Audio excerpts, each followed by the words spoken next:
The gentleman yield for questions. Does the gentleman yield for questions? Yes, I will. Gentleman yields for questions. Thank you, Chairman Spiller. You've talked about the changes. I appreciate the explanation for the members. You did include that now this program is, as the House had changed it, based upon much of the impact from the only sheriff that I think that we have on the floor in either the House or the Senate. And in his explanation of the warrant service model, the reason why our House version had warrant service model and a focus on it is because it was the most efficient program that would cost the least amount of money to implement initially. But in the distribution of the funds as they went over to the Senate, whereas we had a minimal amount for smaller counties, say as an example, a county that had 48 beds, our initial bill had $5,000 in for those. Can you tell me what that amount is now for the small jails? All right, and so the smaller, let me just cover all the categories so we're clear. The counties under 100,000 population under the House version would be $5,000. Under this version, it's $80,000.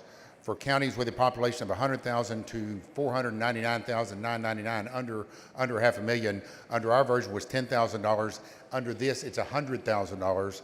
For those for 500,000 up to $1 million, our version was $20,000. This is $120,000.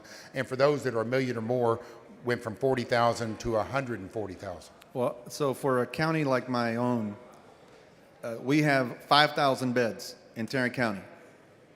And yet a county that has only 48 beds is now going to get 80,000, and Tarrant County is only going to get 140,000.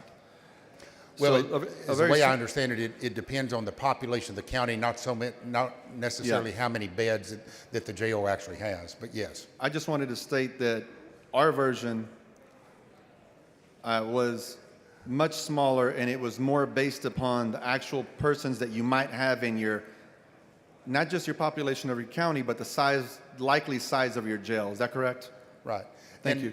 To be fair, I liked our version. I thought that we did a very good job, and I appreciate working with you, and Representative Canales, and Representative Louderback. And I thought what we came up with was very good. I can see the merit of what we've done here because it also, under our version, though, required a reimbursement program on the back end. Yes, and sir. this way the counties get that money on the front end. Let me just ask you one more question because I think someone else wants to ask questions.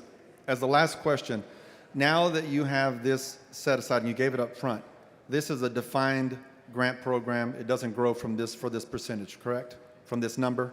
Excuse so me. If you're a small county, you get 80,000, that's all you get. For this biennium, that's correct. Okay. Well, I take that back. That's not necessarily true because, as I understand it, under the ICE program, under the federal program, there are grants and funding that may be available at the federal level, but not in from this the state. bill. Okay, thank you. Sure. Mr. Speaker, Mr. Wu, for what purpose? with the gentleman.